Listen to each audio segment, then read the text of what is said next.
So as part of the security theme, we're looking at the dynamics that our people within globalization are exploiting. So for instance, markets of opportunities across borders, countervailing transaction costs. So in particular, empirically,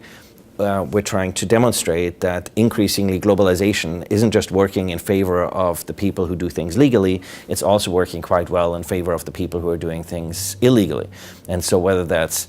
drug trafficking, whether that's gun trafficking, whether that's terrorist financing, whether that's money laundering, whether that's people who travel abroad to join illicit or terrorist organizations, but also, for instance, in cyberspace and the challenges that cyberspace poses. So we're trying to empirically understand these spaces better. In particular here, we're applying social network analysis as an innovative method to try to get us to understand the actual nature, characteristics, attributes, and vectors of these particular flows so that we can provide more evidence in terms of policy-based, evidence-based policy decision-making. And then on the other hand, we're looking at the regulatory mechanisms that are emerging to try to detect and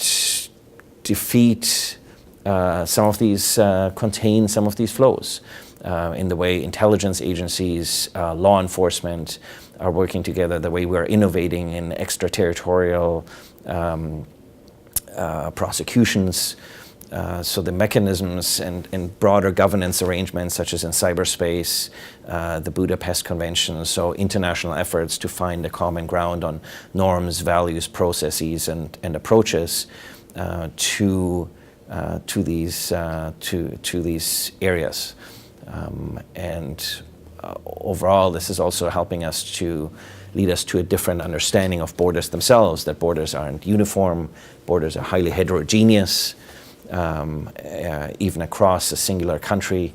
and that heterogeneity means that in the aftermath of 9/11, when we've made centralized sort of security policies, that these have often not served the interests of local communities and have not been sensitive to different cultures across these heterogeneous borders that we're observing. And so how can we make more effective policies that